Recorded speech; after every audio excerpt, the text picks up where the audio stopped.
chooses to tell me it. Okay, if you get a chance, go on Netflix. He's got a couple specials. Not one swear word. In fact, we saw him last night. It was my birthday gift from Rhonda, and it was just fantastic. But I love that idea of having to really justify who you are.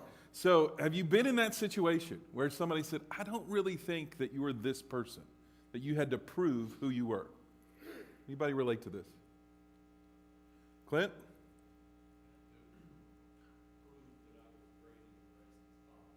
Oh my goodness. You had to prove that you were Grady and Grayson's father. That is difficult to do. Okay. Somebody else. Well, yeah, what do you show them? Like pictures from when they were newborns? Like, let me just show you, and we'll watch them get older, and here's a progression of photos. Like, I don't know. You're right. I don't know what you would do to prove that. Somebody else. No matter what, if I'm on the phone with somebody and I have to say my last name, I have to spell it. And one time I spelled it, and the lady said, "Are you sure?" Are you sure? I don't think that's right. Yeah, she's like, I'm pretty sure it's McDonald's, right? We do kid chat because I guess you got mail here. Did it come up here? And it was addressed to Chat McDaniel. Chat McDaniel. And so if you just want to enjoy that little inside joke, just call him Chat McDaniel when you see him. Somebody else? Ever been confused for somebody? Had to prove you were somebody? Drove from Los Alamos, New Mexico to Barstow, California. Went in the store there, and as I was coming out, a guy hollered, Lonnie! Lonnie, just a second. And so I turned around. I didn't know this guy. And he came up to me and said, Lonnie, that's my name, but I don't know you. And he said, well, essentially, there's somebody with your face and name that I know, but it isn't you. That's creepy. Yeah. So there's another Lonnie running. Wouldn't it be funny if he was just a horrible person? Like, just like he's the most drinkingest, cussingest, roughest guy in the world. Oh, you're not the Lonnie I know. You're not him. That's great. I can remember this was years ago. As I described this to you, it was after 9/11, so the things at the airport had changed. But we were on a big mission trip with kiddos, and I had a girl, one of our youth group members. She got bit by a spider, and we weren't super concerned about it, but enough that mom and dad wanted her to come back home. If you've ever tried to take an underage child, I mean, she was 15, and get her, I'm trying to explain to them, I'm not the father, I'm not related to her in any way, right? Can you imagine the exchange of it looked like I was trafficking this young girl. And finally, I explained the whole thing to the gate agent. She was awesome. She was like, Mr. Brooks, it was Southwest. She said, Mr. Brooks, we've got this. She issued me a ticket, like a way to go all the way, because you had to go. I was like, I'm not going to just release her to go down and wait. And then it was funny because she was flying from Florida. She actually stopped in New Orleans. Her dad flew from Dallas to pick her up in New Orleans. And just the panic, right? Some of you are like, yeah, if that was my 15-year-old, I don't know what I would have done, but we flew her back. Yeah, it was crazy. Anybody else? How do you think of the places where you've had to really prove who you are? What are the proofs that people need to see so they go, oh, you really are who you said that you are? Amanda? Accounts for my kids. It was birth certificate, social security card. Has anybody been through the birth certificate thing? Okay, you're opening an account and they say, we want a certified. Did you know there was a difference? There's a certified birth certificate, and then there's the thing that my mom and dad had forever, which had my feet on the back of it, I think. It wasn't. But if you want to fly internationally, if you want to travel internationally, at one time to get into Mexico, you needed a certified birth certificate. Oh, certified death certificates. That's another thing. Brittany? My brother and I both had to go and sign for his body before he could be cremated. And I had to have my birth certificate with me to prove that I was his daughter before he could sign for his body. Are people signing for bodies a lot? Like, is this happening? They're like, oh, people just come in off the street taking bodies all the time. Yeah, it's a little bit unnerving because what? You know who you are, right? Why should I have to prove to you who I am? This is kind of upsetting. Dick? My identity to my mom and dad. I celebrated my birthday on the 12th for 12 years. I happened across my birth certificate, and I was born on the 14th. I can feel the love. See, I'm not even going to say it. I'm not going to speak it out loud. Just the crowd. Yeah, you're getting it from the back, aren't you? Yeah. I don't know why anybody would want to disown you, Dick. There was a mix-up at birth. What? Okay. Yeah, there's something about being tasked to prove who you are. Marriage certificate, yeah, all these kind of things that really speak. Here's the thing that I think frustrates us most in this day and age, and some of you have probably been through this: identity theft. Does this happen to anybody? The lengths you have to go to. I'll tell this really quickly. One of my students that works for me, she was an intern for us years and years and years ago, and while she was working, she was a college student at the time. And she got her identity stolen during the summer. And so, her credit cards wouldn't work. We needed to travel. There was all these things. And she found out it wasn't Esperanza. I'm trying to think what the lady's name was. It was close to Esperanza, but it was such and such Sanchez. And so Deanna Cromwell, that was her name, she had to go about proving that she wasn't so-and-so Sanchez. And I'm not kidding you, 10 years later, she met and fell in love with a guy, Randy, whose last name is Sanchez. Isn't that weird? Isn't that creepy? In the days leading up to Operation Overlord, the Allied invasion of France in World War II, the planners realized there was a flaw. They were about to embark on this campaign that would involve thousands of soldiers, from the United States, Canada, the UK, and 9 other countries. These troops could come in by parachute, glider, and boat. They would be scattered about.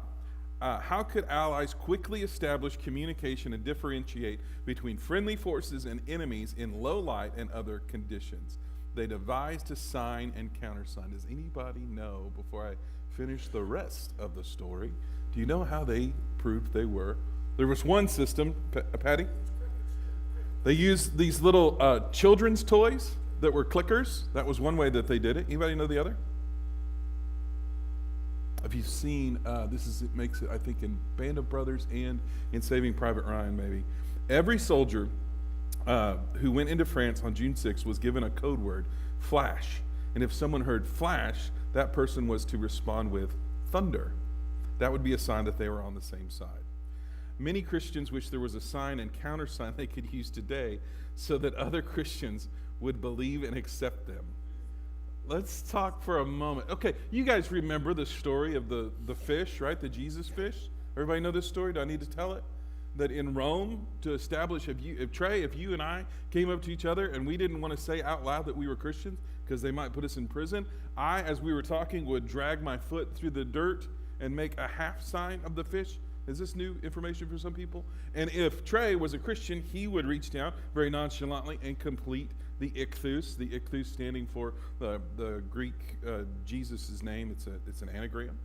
How else have you ever been in a situation where your ears kind of perk up and you go, you're a Christian, aren't you? Have you ever been in one of those cases where you're like, I don't know what brand or flavor you are, but if you mention this word, or if you say something like this, then I know that you're a Christian. What are some telltale signs of other Christians?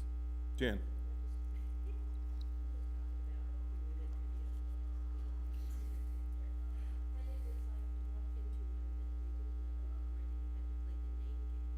Oh, okay. So let me amplify this for you, Jan. If you walked into a church of the more conservative ilk, that's the best way to say it, you would have to kind of play the name game, which isn't hard to do because you're probably related to half of them, right? I mean, you start talking for a minute. Oh, yeah. Okay. What else? What are some of those telltale signs? Maybe the wink and the nod, the nudge, No. Somebody point. Thank you, kid. My brother-in-law used to work at Discount Tire, and his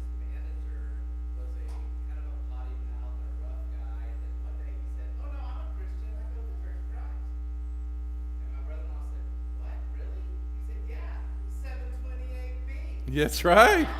Yeah. You hear somebody go, so we're standing in the auditorium. What? Wait a minute. Hey, you're one of us? I've had a situation where I've needed my car worked on by two different places that were owned by Christians and, as we say, members of the church. And I've tried to do that. I've tried to be like, well, 728B, and trying to get the Church of Christ hookup. It doesn't work. I don't know what you have to say to get people who are members of the church to give you the Church of Christ hookup. I'm just saying. Anybody else? What are some of those telltale signs? Where you went to school. Nobody else does this? When I see an ACU sticker on a car, I speed up and try to see if I recognize them. I don't know what we would do while I'm driving next to you, especially the one that says like Harding Mom. Like she was really upset. But I was like, I don't know who this is, right? Anybody else? Dave? From the closing dugout, somebody yelled at me, "You That is inside baseball. I mean, that is the true definition of inside baseball. Hey, you Campbellite. Wow. Did you? I mean, but you knew what a Campbellite was? Okay. All right. If you don't know, Thomas and Alexander Campbell, kind of I don't say founders, but not originators. We were founded at AD 33. Everybody settle down. I get it. But they were thought leaders in the Restoration movement, and so a lot of times you will be referred to as a Campbellite, which I've always thought of camels. Camelite is how I heard that. So give me some of the bona fides about Saul of Tarshish. What do you know about him where somebody might have been like, well, Saul was what? In the tribe of Benjamin, okay? That would have been a big deal, right? Okay, a Benjamite, Campbellite. He was a Pharisee. He was from Tarsus. In fact, this is his, is it eponym? What's the word for when you say something and you go, oh, it's that guy, right? He held the coats while Stephen was stoned. Yeah, trained by a rabbi named Gamaliel. That means he didn't go to ACU, he went to Freed Hardeman. Like this guy, that's an inside. Oh, he has dual citizenship. Thank you, Brad. Why was that such a big deal?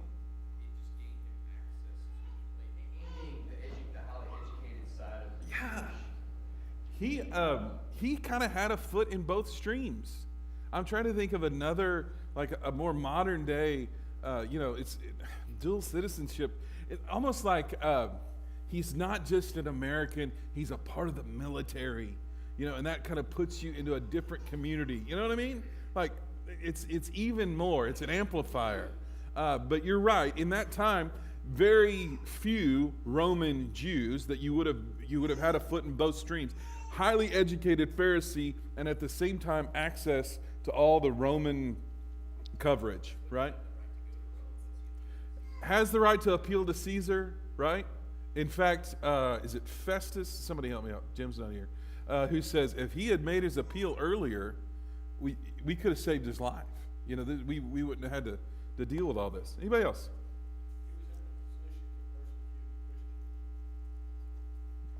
Absolutely. Not only in a position, Dick, but do you remember this? He gets written authorization, like instructions. I don't know who from. I don't know what you carry that they're like, oh, no, this is legit. Like this is from, is that the Sanhedrin? I don't know. But he's got instructions, authorization to go to Damascus to imprison disciples. What else? Okay, you kind of hit. I'm trying to see if you got them all. Yeah, that's kind of before Jesus. What are Paul's bona fides after Jesus?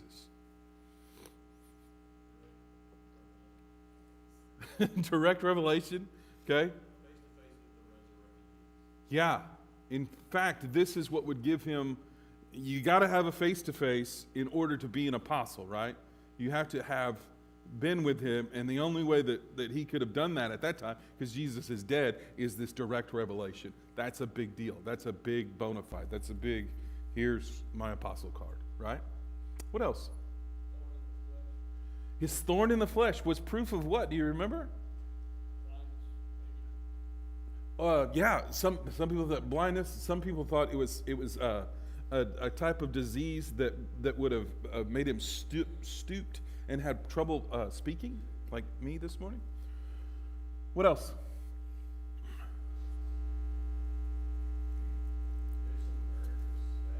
The fact that he was on the other side, that he's now preaching again. Okay, there's some bona fide. It's kind of like, do you remember? I don't know if y'all had this experience. I had this experience that almost every youth rally that I ever went to, who would speak to us, Chet?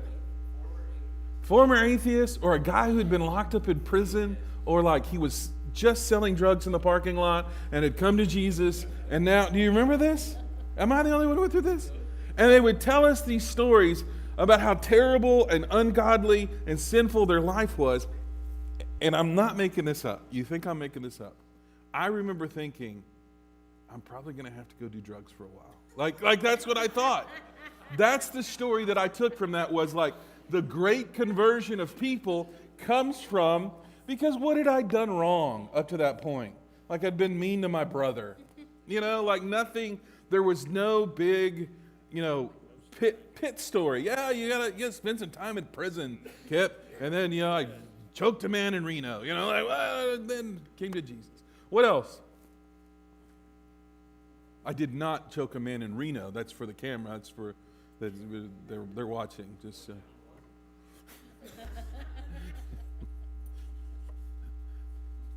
that's the best retort Clint Gans had in 10 years, folks. And we ought to stop and mark it down. Thank you. He does. He takes a lot of shots on goal, Kip. He doesn't get them all. What else?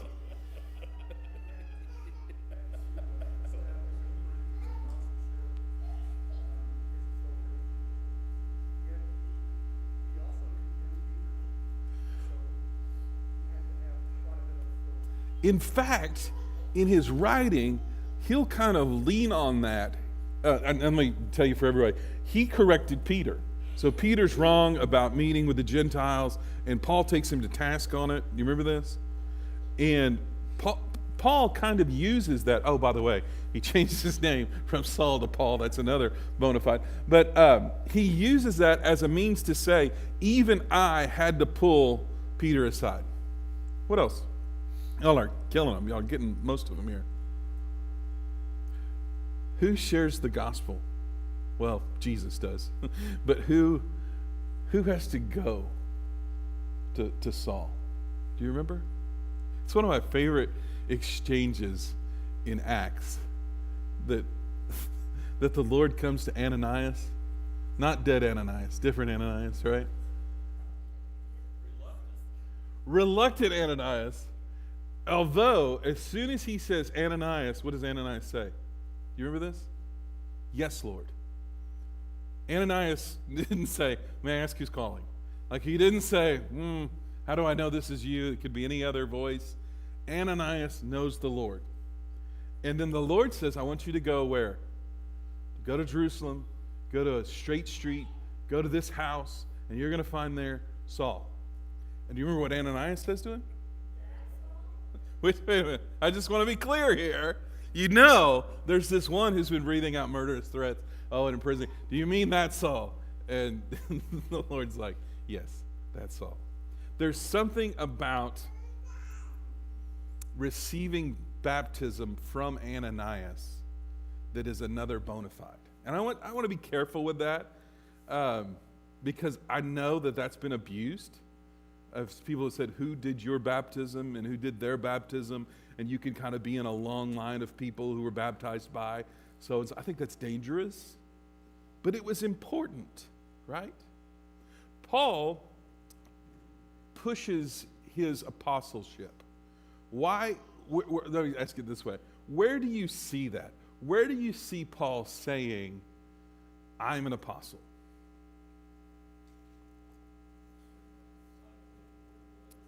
pretty much the salutation of every letter he writes. Not all of them, which is always interesting in the ones that he doesn't establish his apostleship. I think it's worth noting. But what's that about?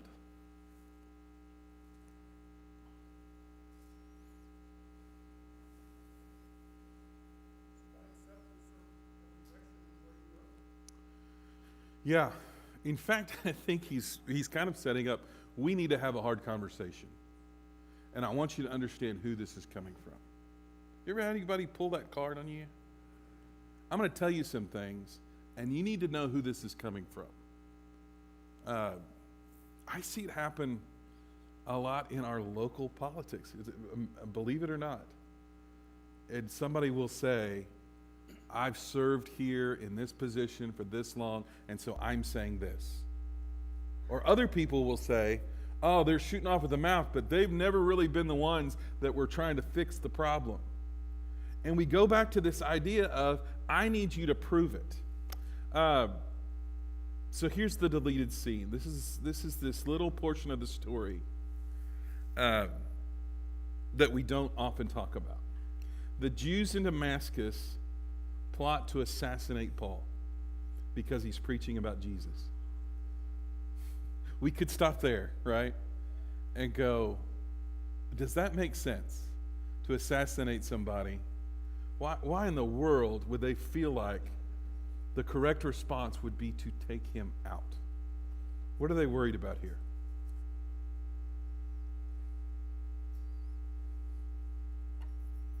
What? I mean,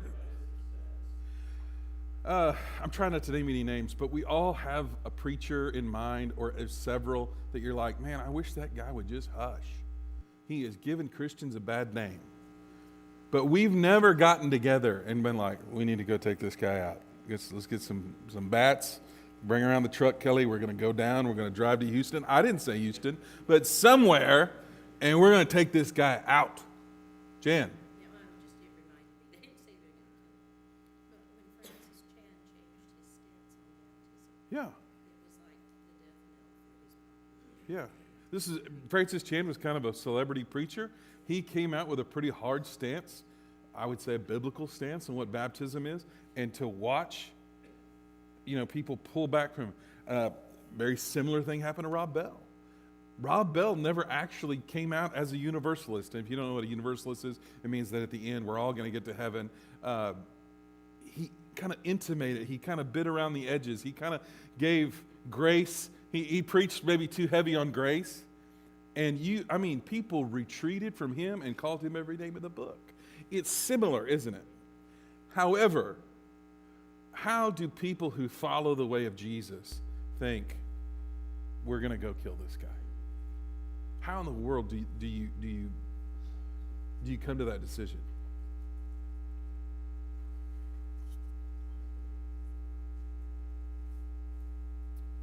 Acts 9:26, when he came to Jerusalem, he tried to join the disciples, but they were all afraid of him, not believing that he really was a disciple. So what's their thought process here?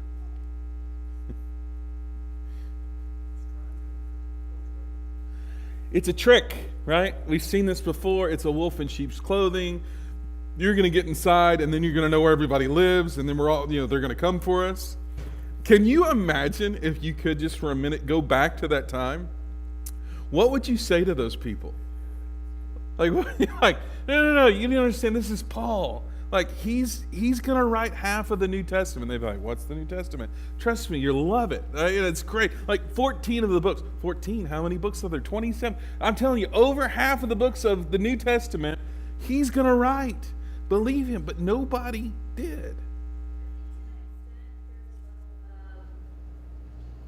Not being able to accept that someone who's done this horrible thing that I personally would never do Come on. could have some sort of redemption. Brittany's taking up preaching now. I've seen that. Absolutely. The church that I attended back in West Tennessee, we had a guy that would get up regularly to do the communion talks, and he was very open about the fact that he was a raging alcoholic for years, and he was recovered, and he did all these awful things, but he, when he found God and all this stuff.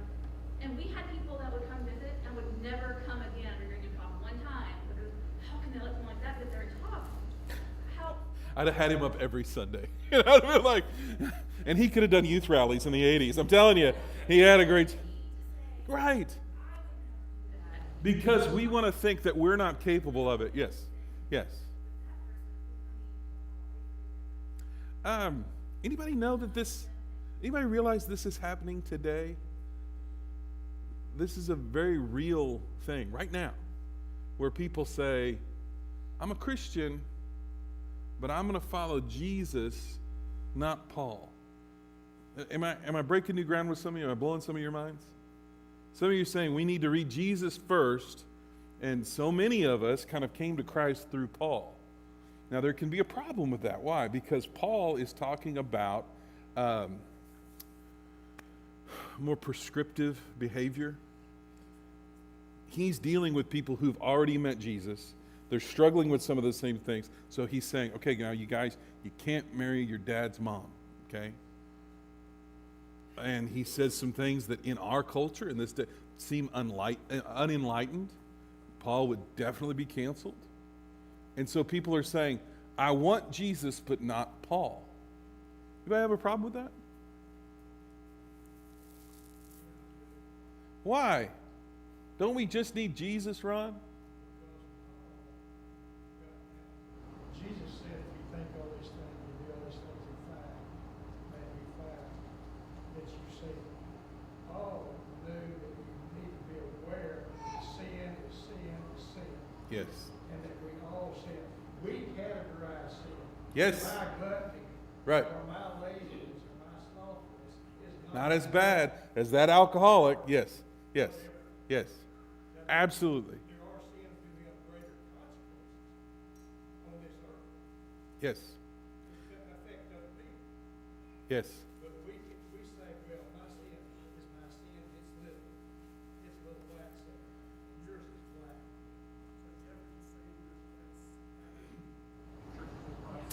So In churches of Christ, especially as we say we want to move away from a very dogmatic, I don't want to just say culturally sensitive, more woke way of practicing Christianity, and to say that it's maybe purer to just go to Jesus, to just kind of be a red letter Christian.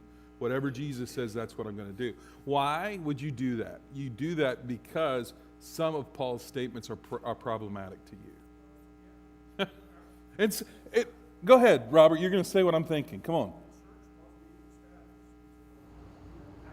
Right.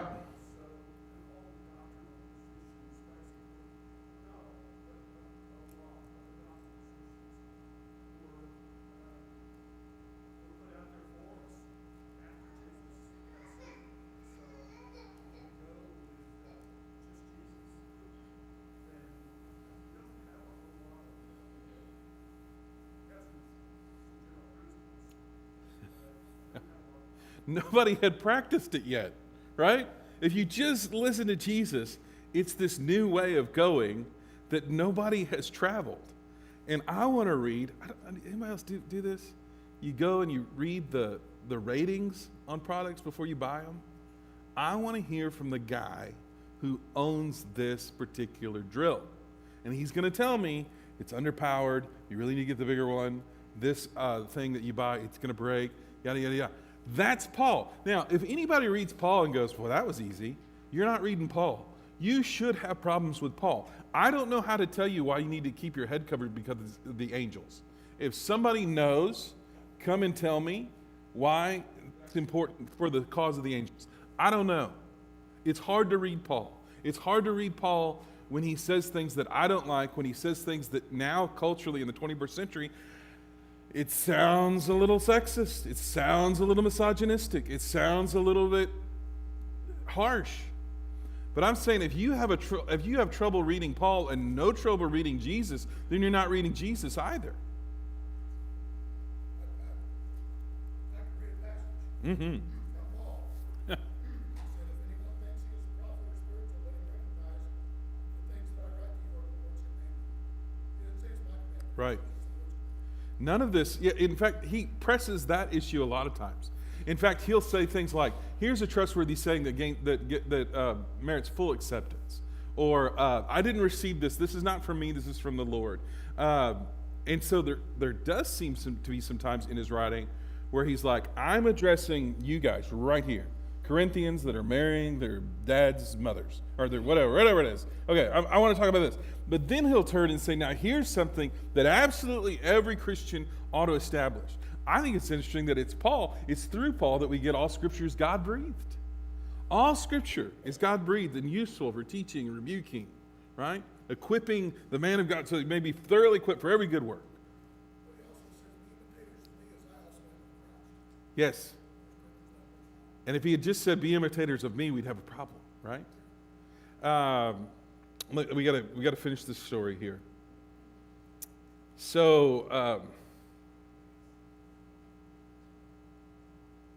imagine for a moment if they had looked at Paul's ID and went, no, this says Saul, and you're Paul. I don't know, we can't make that leap. But in steps to the story, and you got to go back for a description of this guy. Acts 4:36. Joseph, a Levite from Cyprus, whom the apostles called, what do they call him? Barnabas.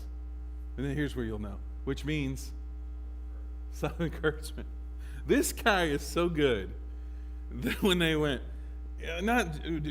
Joseph? Well, there's a lot of Josephs. Well, the Levite from Cyprus, Barnabas, everybody knew Barnabas. Why? How did they know him? He was an encourager. And a real quick mental exercise.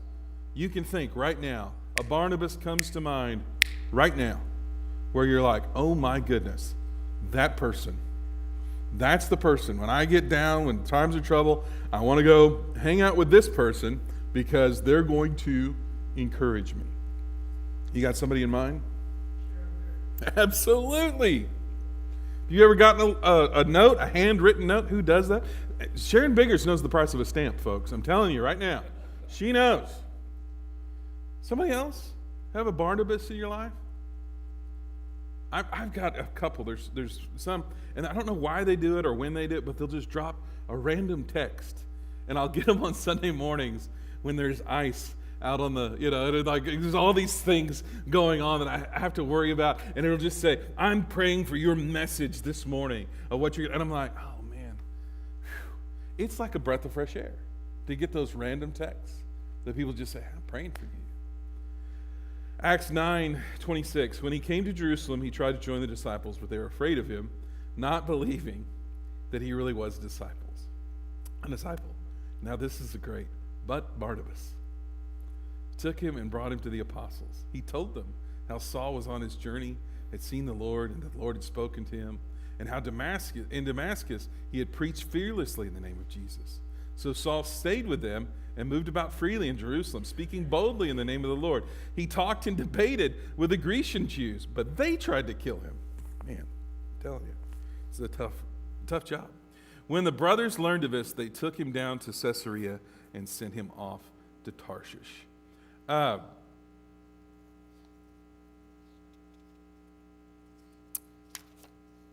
want to jump here and just to see if we can. So let me give you just a thought here from Jordan. He says, when we think about being Barnabas, we often think about writing notes to people or coming up and complimenting people to lift their spirits. But being Barnabas means believing in and speaking up for others. It's difficult to speak a good word about others today. This world and this society is making us suspicious. It's telling us to stop listening to one another. The culture is telling us to divide and not believe one another. We desperately need to believe in and speak up for one another. I want to stop right there. Have you seen that? Because I think when you see it now in this culture where somebody else will speak on somebody else's behalf, even when they're on the other side of the aisle. I mean, you want some examples? I'll give you some examples, see if it'll jolt anything loose in your brain. President Biden made a promise to nominate a African-American female to the Supreme Court. Now, the person who is just murder on Supreme Court nominees is a Republican senator by a guy by the name of Lindsey Graham. Anybody know who that is? And if you've ever watched confirmation hearings, Graham is the one who he just excoriates them. And there's a short list right now of who should be a Supreme Court justice. And you know what Senator Graham said? Well, if so-and-so is the name that he's going to put forward, then she's going to win in a landslide. Even though they do not agree on some of the finer points of the law, he understands she is a fine jurist. She has a great legal mind. We don't agree politically, but that's a name that I can get behind because she has character. It also helps that they're from the same state. Senators always love people that come from their constituency. Have you seen anything like that where somebody goes, no, I'm going to stand up and I'm going to speak to this person's character? I think it's funny that it happens a lot in the realm of the Supreme Court because we forget we're such a stupid people, like an uneducated people, that these folks that serve on the Supreme Court are wicked smart. Like they went to way more college than you did, and they've been reading and studying the entire time. After you got out of college, you never wrote another paper. They write papers every week. And there was remember these two justices? One was like she could be sainted by the left, by the Democrats. RBG, Ruth Bader Ginsburg. And she is what? I think they pray 5 times to her likeness. I do. But do you remember her best friend on the court? Antonin Scalia, who was a gun-toting, right wing. And if you ever listen to the two talk about each other, my dear friend, we shared the love of opera together, and we talked about these things, and he had a fine legal mind. And the same way you ever seen that? Somebody stand up for somebody's character?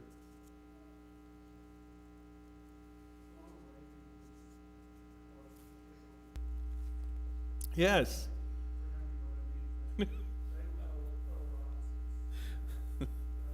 About as opposite as you can get. Tip O'Neill and Ronald Reagan. If you don't know, it's just, as wide of a distance that you could be politically.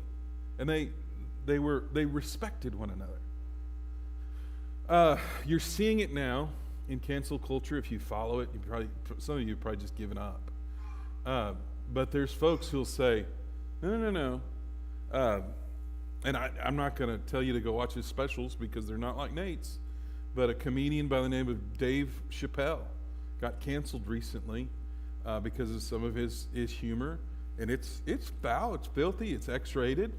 What I think is funny is they canceled him because of things that he said about a certain segment of society, but had no problem about the things that he says about, like race or sex or any of the other X-rated things that he says. That's completely fine. But then other folks would say, no. Free speech has to be free for everybody. We have to protect even the thing that we don't maybe want to hear. We need to give people a voice. We need to have the faith, this gift that Barnabas had, to sit with those who are hurting, to sit with people who have been what's the word when you're just publicly humiliated and people have said all kinds of horrible things about you. You need to be the first person on the phone that says, hey, I'm praying for you. I'm in your corner. We had this happen locally to a guy running for council who had been on council. And so I just barely knew him. I'd go to council meetings to lead the prayer. And it got ugly. And it didn't just get ugly, it got personal. And I think I always hate it when it gets personal because they were talking about, some attacks on his personal life. And I just instant messaged him on Facebook and said, I know that you're not a believer, but I want you to know that I'm praying for you. And I pray for everybody on that council. And so when I go and pray at the council now, I always say the same thing in my prayer. Lord, season our words with salt as we will have to eat them later. Because I want to remind those folks that the way that we talk about each other matters. Robert?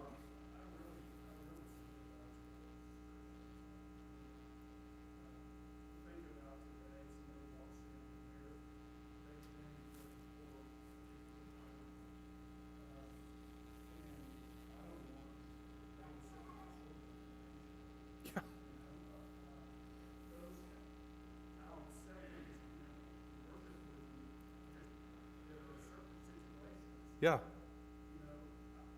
You can understand the tension in the room, right?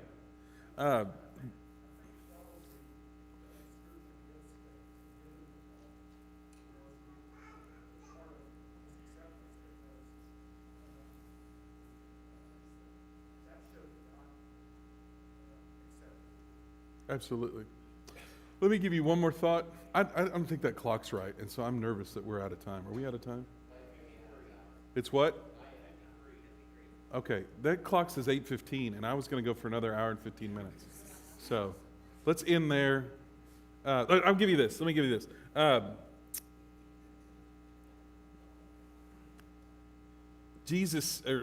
This is what Scott McKnight, one of my favorite writers, calls the Jesus Creed. And it's worth hearing again. It's real simple. Hear, O Israel, the Lord our God, the Lord is one. Love the Lord your God with all your heart and with all your soul and with all your might, and love your neighbor as yourself. That's the tenet. That's what Barnabas lived on. That, because Barnabas lived that, we got half of the New Testament. We got to go. Chet bumped me. Woo! Oscar time.